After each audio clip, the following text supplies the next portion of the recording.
We'll go ahead and turn it over to them for questions. Looks like Mike K, you're up first, so fire away for Coach Josh McCown. Hey, just real quick. We lived in South Park for a number of years, and I know there's a really massive fire going on. And there's they're sorting through that, and I just want to say right now, just on behalf of us, that the Panthers are just thinking about those people and the first responders and everybody involved. That's a tough situation, and so we're praying and hoping for the best, and so just thinking of those folks. Thank you, Coach. Mike. Hey, Josh. Mike K from the Charlotte Observer. Sorry to quickly transition to football, but with Bryce, obviously size is something that's brought up with him, but he's known for his high release. And I was just curious, how much did that factor into your evaluation of him during the draft? Yeah, I mean, it's obviously part of it, unique to our league, for a quarterback, that you get into the average heights and different things. And so, but when you turn on the tape, you don't feel that. You never felt it. And you look at all the studies and the balls being thrown over the middle, especially, that's where you get into some issues. And his percentages are high or higher than others, and taller quarterbacks. And we, made several different comparisons with different players. So at the end of the day, that never really entered into the evaluation, or as a critical factor, because it just didn't show up on the tape. And if I could follow up, he's also known for his off-schedule plays.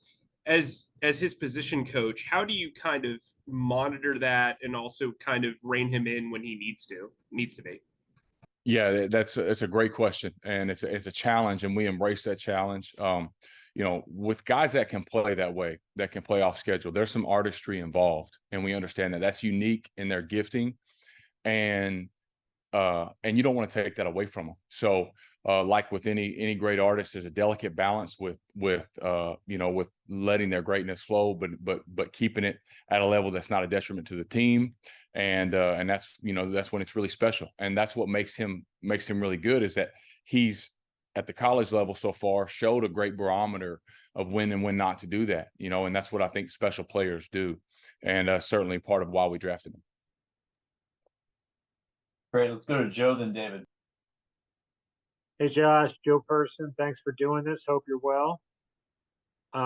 Two questions. I'll start with my Bryce question, then I'll circle back on another one. How much time would you say you're spending during the course of the day right now with Bryce? Hey, Joe. Haven't seen you in glasses like that down the end there, so they look good.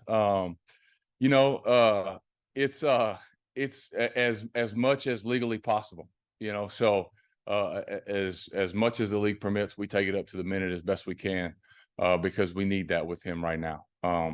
We're all, it's just a new startup program for everyone, and so we're all growing and learning as it goes, and then now we're onboarding Bryce and bringing him into that learning process together. So that's been really good. But every waking second that we can be together within the ramifications of the CBA, we are together, and we're spending time and trying to maximize that time. So it's been good. He's been great. He is a worker. He loves to be around it, and he's probably not up to date on all the things of the CBA, but he wants to be a part of it as much as he can be, and so we take advantage of that, and it's clear every time we step into a meeting with him. It's clear that he's taken the material, whatever was presented the day before, he's taken that and he's spent time with it at home, and he's digested it, and he comes with questions, and that's what a pro does. He comes with questions. He's got great questions, very insightful, a lot of times well beyond just what a rookie would ask. And so that's encouraging. And that expedites the process for us meeting wise, because we can get to some, second, third, fourth level type answers, which are encouraging. But at the same time, we got to grow him just like everybody else. But he's doing a great job of taking the information, processing it, and trying to, this is kind of the downloading phase right now of all that information. He's doing a good job doing that.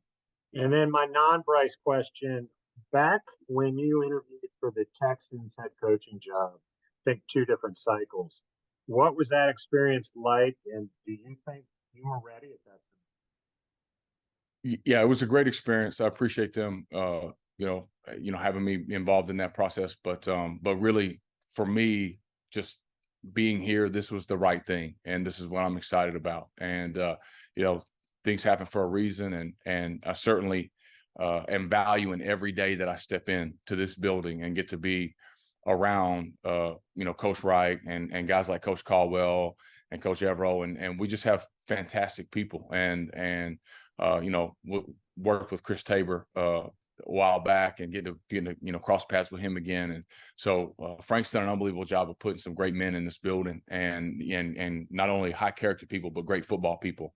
And so from that standpoint, to be around these guys and learn, I'm just so thankful for that. And so that's what I'm focused on is continue to be the best quarterback coach I can be in this opportunity and within this organization. And then we have obviously a huge task on our hands with the number one pick and growing Bryce and bringing him along. So that's the focus, and good experience, but that's in the rear view.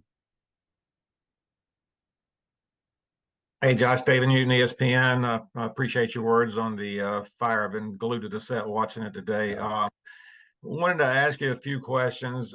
You mentioned about Bryce's ability to process. How much more decision-making can Bryce handle on the field, like play call and that kind of thing, more than a typical rookie because of his ability to process?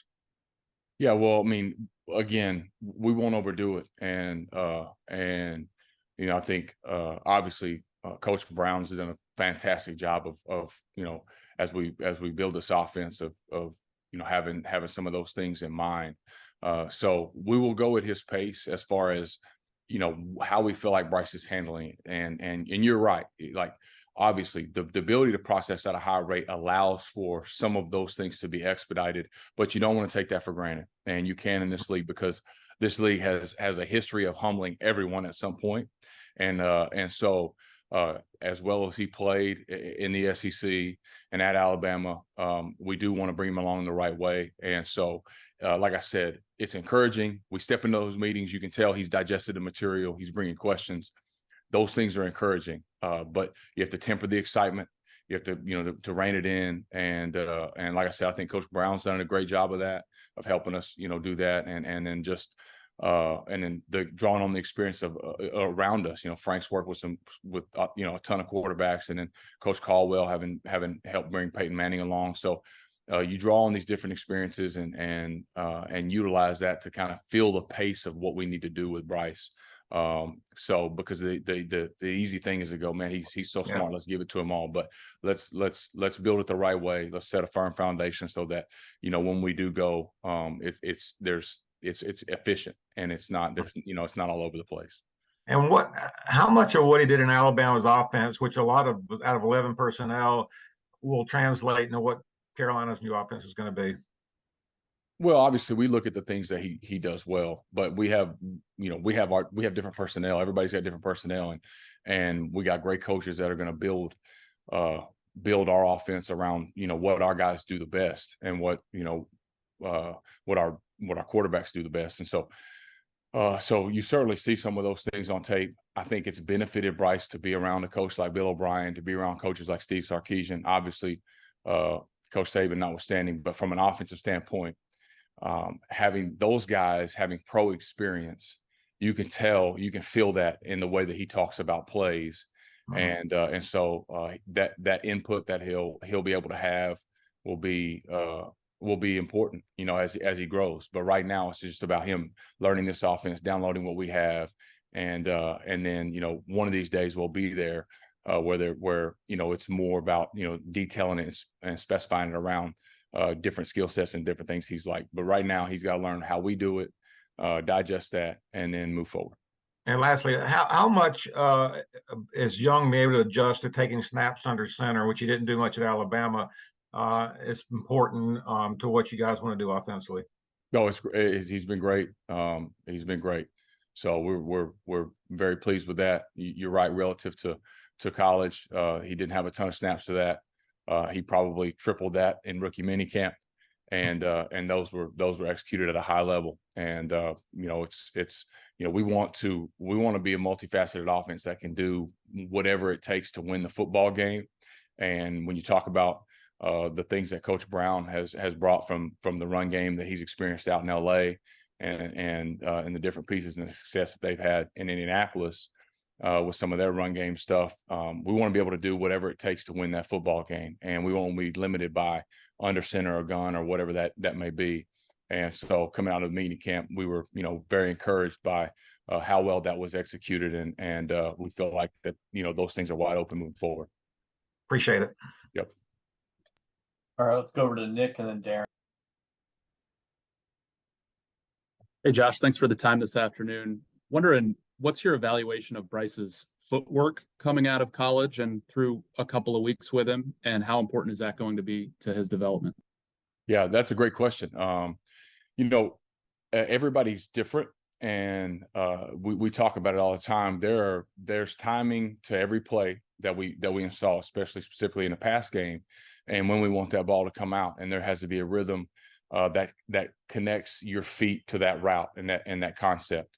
And we want to make sure our players understand what that rhythm is, and when that ball needs to come out, and so that we can play fast, we can be efficient, and we can avoid sacks. And so Bryce is a unique player because you see a lot of feel on tape, and as we talked about earlier, he has a playmaking capacity to him that's special to his game, and we want to honor that and make sure that's a part of it. But again, the NFL, we have to help him mold what he does best to the NFL, and that's a fun process, and it's fun to learn his footwork, how he feels about certain route concepts, and then say, hey, this is how we do it.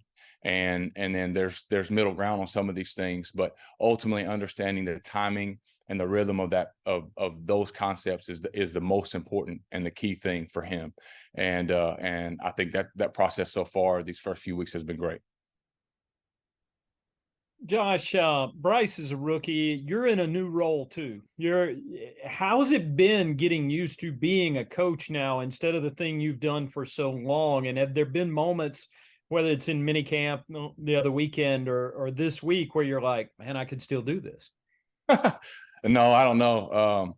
I think every guy my age has those moments, and then you do it for throw 3 or 4 balls, and then your body says otherwise. It reminds you why you're coaching. So yeah, I'm having a blast. Like I said, I'm very, very thankful to be able to get to work with the guys I get to work with from a coaching standpoint. And the last, probably handful of years of my career, I feel like those guys were calling me coach when I was in the huddle anyway, because I was so old. I'd say something, say, oh yeah, coach.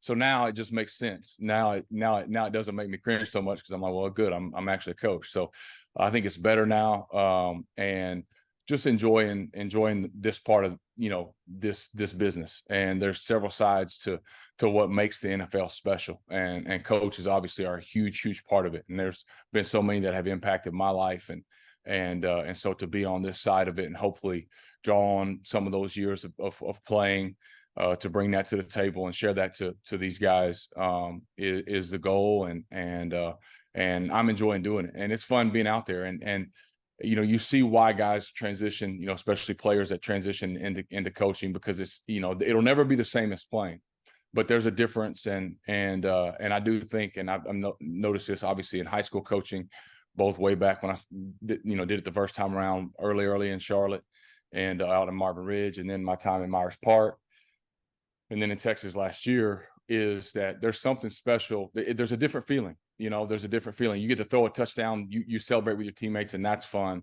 But there's also something special when you take someone, you say, hey, we're going to work on this footwork, we're going to work on this throw, and then you see it manifest itself on the grass or in a game, and you see the joy that they get from it and the joy that their teammates get from it. And so that's special in and of itself, and it's a different kind of feeling, but it's the same as far as the joy that you get from that. And sometimes I guess for me, a little bit more gratifying, because I think there's more depth to that. It's not just you, it's like you plus somebody else, and that makes it special. So I'm really enjoying that part of it, and I'm thankful for the room I'm in right now. I love the guys that are in there. Andy Dalton's been fantastic, and just getting to know these other guys, and Matt's worked super hard. So yeah, those guys have made that transition very, very seamless for me. Have there been little particular moments in the last month or so where you're like, okay, I see this differently than I would have?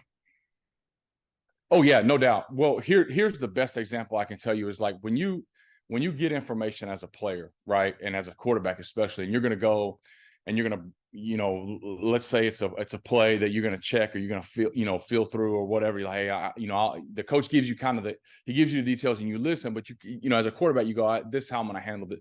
I'm going to check to this against this pressure, or I'm going to kill it to this play versus this, and you have your way of solving problems, right? Well, the detail in which, like, it's just different. The detail in which you go about thinking through that as a player is different than a coach, because you might explain it as a player very, very, briefly and just succinctly, because it's just, you can handle it once you get on the grass. As a player, as a coach, you stop at the lines. So the way that you explain that is different because you have to transfer the information to that player in a way that it can manifest itself on the grass. So that's different. So when you're the final say as a quarterback, you're like, I'll handle it. I got it. When you stop at the sideline as a coach, you're like, does he really have it or not? So your way of thinking about plays, explaining plays, studying the opponent, studying plays, it's got to be that much further, because you want to be able to relate that information to the player as best as possible. Guys, we only have time for maybe one or two more, so I'm going to go to Jeff Hawkins and Josh Graham.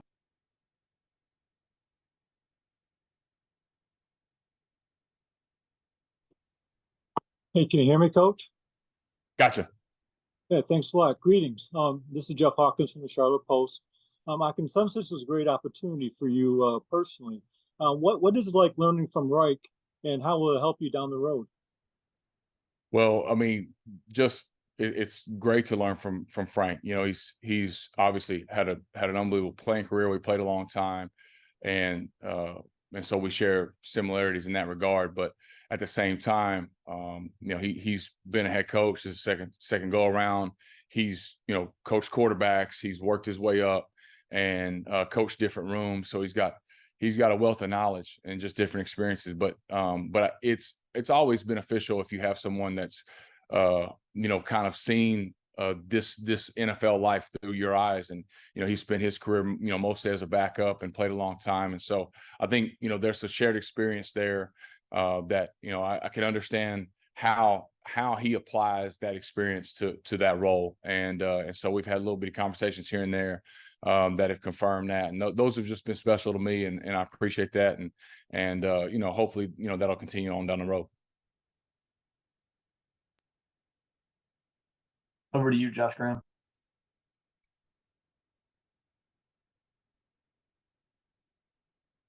Did I miss him? All right.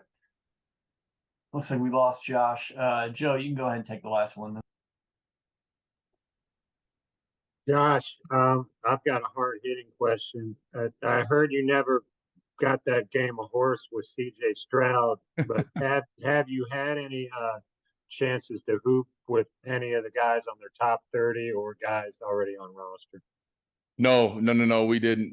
We thought there might be an opportunity there on the 30 visit to shoot the ball around, but we were so engulfed in like information and testing what they knew, from a football standpoint. So not this time around.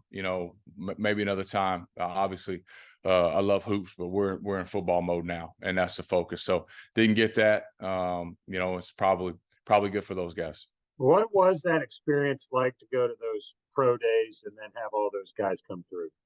It was great, to obviously our first time coaching and to be involved in that. And I think Frank said it as we were going through it. One of the more I think one of the biggest takeaways from me was just kind of the fellowship of the group of those people, as we move from city to city, evaluating those quarterbacks and just getting to know everybody a little bit more, and getting to hear everybody's heart and vision for our team, and and specifically building around a quarterback and all those different things that come up were just great. And I appreciate being a part of that. And it was fun.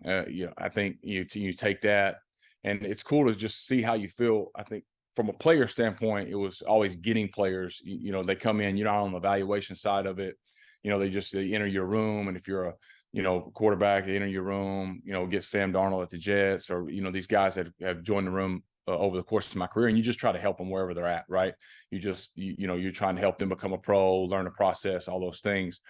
Well, this is different because you're on the evaluating side of it, and you're getting to see, on the front side of how people think about this. And so it was a ton of learning for me, and just seeing how those processes went from the combine to the pro day, and then you bring them into your facility, and how the different interactions, what they mean to you, how you value them, was cool. And I think it was neat to see these young men kind of answer the bell at different times and different stops, and obviously ultimately led to us picking Bryce, but a very, very important process. I thought it was thorough, and again, everybody involved made it special, and I was encouraged not only by where we were heading, as far as evaluating the pick, but also where our organization is headed, just because of the type of people involved. Great. Josh, thanks so much. Appreciate your time. Media, if you'll hold tight, Sean will be in just